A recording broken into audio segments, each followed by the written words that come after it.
I love Seattle. It felt like home as soon as I landed at the airport.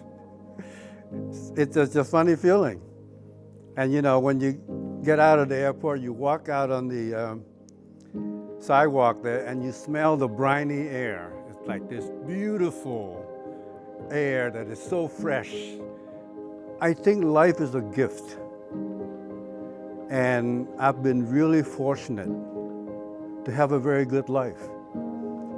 My goal is to, by the time I pass away, whether it's 15 years to 20 years from now, I want to give away everything that I own. I am a huge proponent of providing support, financial support for small businesses, for grassroots organizations that are struggling to get funding.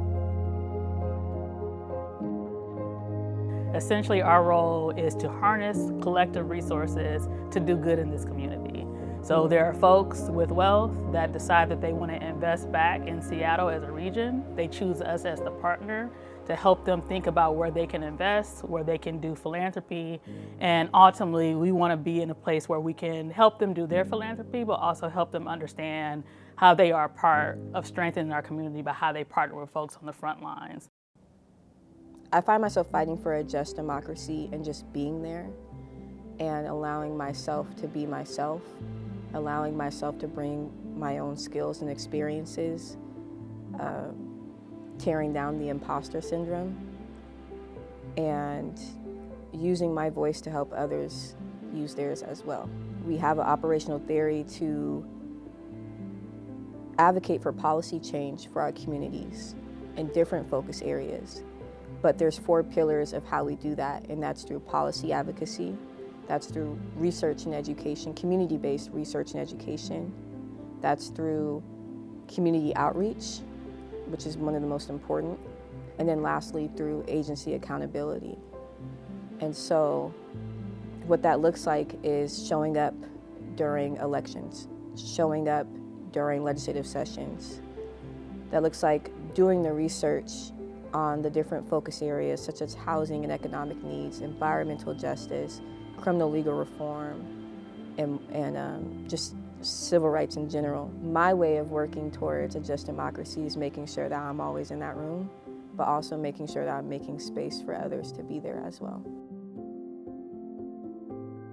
I think for me, as an immigrant, it's not yet eligible to vote, I engage in the democracy by talking about elections, by informing my friends, and by making my voice heard in advocacy. Because voting is just the beginning of our democratic process. It's not the end.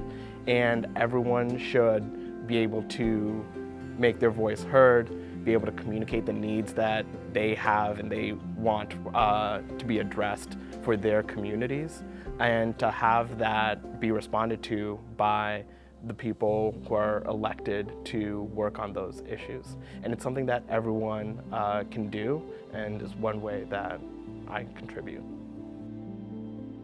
I create and work towards a just democracy by collaborating in community, talking to young people, and integrating all of that in some really cool policy, and knowing what we're going to be working on. My favorite part of my job is advocacy, and not just that year-round, how are we making the world better, how are we delivering, but also how are we working with young people to make these policies better. A just democracy is one that is accessible to everybody, where not just having national mail-in ballots, which are just a safe, secure, and convenient way for everybody to be able to participate. It's up to all of us to contribute towards the common good. So that means investing and making sure that people can do that. I know that it is pretty funny to say this just because I work in an organization that is all about getting out the vote. But I don't believe voting is our only choice, right? Not everybody, for example, is a citizen of the United States, and there's so many other ways of getting involved and of utilizing that voice. We do lobby days where we go down to Olympia and we talk one-on-one with legislators about the issues that impact us. I think my call to action is to just get involved. I engage in creating a just democracy by serving my community in any way I possibly can. I serve on many boards. I get to volunteer in a lot of different places. I think the thing that is most exciting for me is that my work is very mission driven. I get to serve the Native artist community. I get to serve the Snoqualmie tribe. I know that I'm doing a very small part. There's so many things to do, but you have to start from somewhere. What I do is I do research, I reach out to people, I go to functions, and I ask people hard questions. I ask them, first of all, what do you need? What are you trying to do? Can we spend time to meet and talk? No one person can do this alone. I cannot do the work that I need to do at this foundation if it were not for a strong and dedicated team of staff, a dedicated and passionate board of directors, and then also philanthropists, fund holders, folks that come alongside us to also fuel what we're doing here.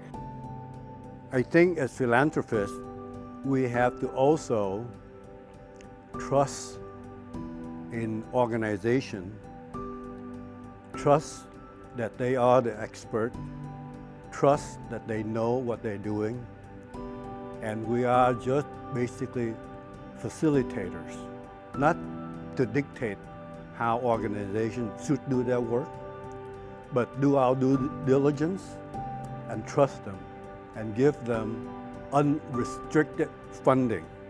Do not dictate how they spend the money.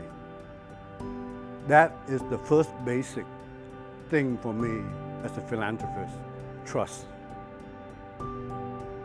I think how philanthropy gets better and how Seattle Foundation continues to get better is that we actually have to put into practice the thing that the field likes to say today, which is those proximate to the challenges and the opportunities in our community have the solutions. We got to live that in meaningful ways. And so how we approach that is that it's not just a boardroom of trustees making decisions about where resources flow.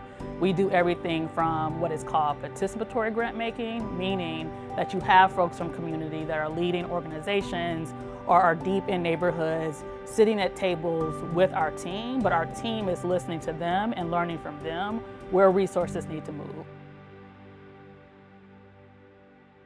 I lead Washington Community Alliance, which is a network of organizations mostly working in Black and Brown communities across the state, focused on building multiracial democracy, coordinating policy advocacy for the priorities that are shared by our members, and leading on civic engagement for our organizations.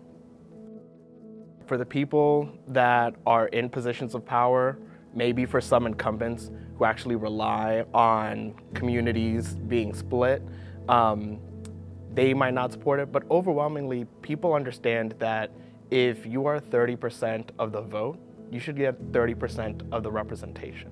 That's intuitive.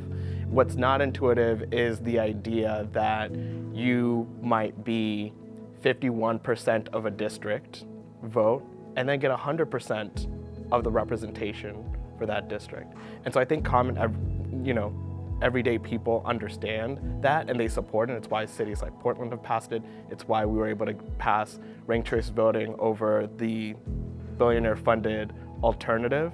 And it's one of the reasons that we feel confident that we can model it at scale so that other places in the rest of the country can start to adopt the institutions for multiracial democracy.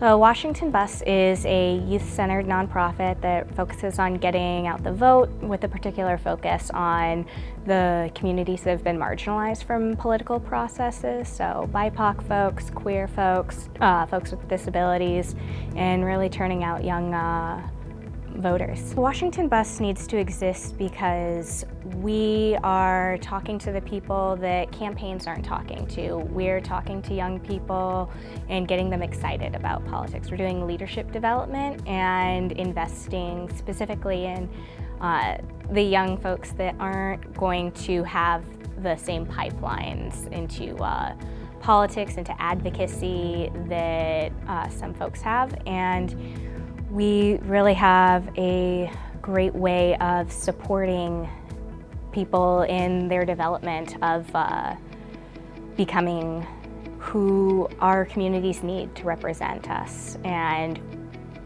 taking that really incredible energy from young people with young people for all of Washington. The Urban League, the affiliate in Seattle, was established in 1930.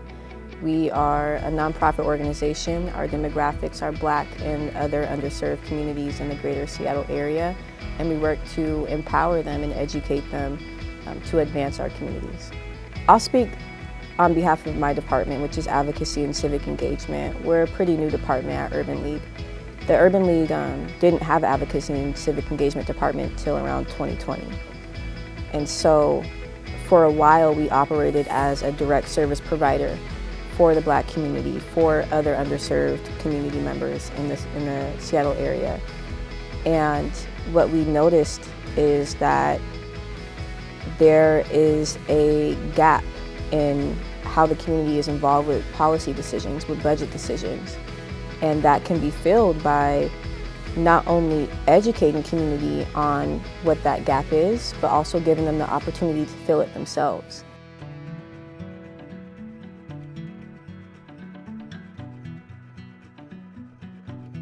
The time that we're living through right now, I mean, we all experienced what it meant to live through a global pandemic. We're still experiencing what that means. We've seen how this fight around racial equity and justice continues to be a long and hard road. And I think an institution like this that has so much power to influence, we can no longer just let things happen right at our front door and not be deeply engaged. And so when I say we need to go deeper into and more authentic around community philanthropy, it's recognizing that while the resources that philanthropy has came from harmful places in a lot of ways, it's still a catalyst for us to do good. And so how do we take the wealth and the partnership that we have with people that have resources and start to really move money in community in meaningful ways that is not just about doing charity, but you're actually empowering people to have agency over their own lives in their community. And so a focus on equity, a focus on justice, building more community so there's not these silos between people that have wealth and people on the front lines of work, but we recognize the power of us and that we're in this together, and that the movement of resources isn't, again, just about charity, but it's about change. How do our systems transform so shared prosperity is real for everyone and not just for some? My ability to care about this place is because I care about the people and I care about communities being strong, and I know what that struggle is. Like, it matters to me because of the people and its lives at the end of the day.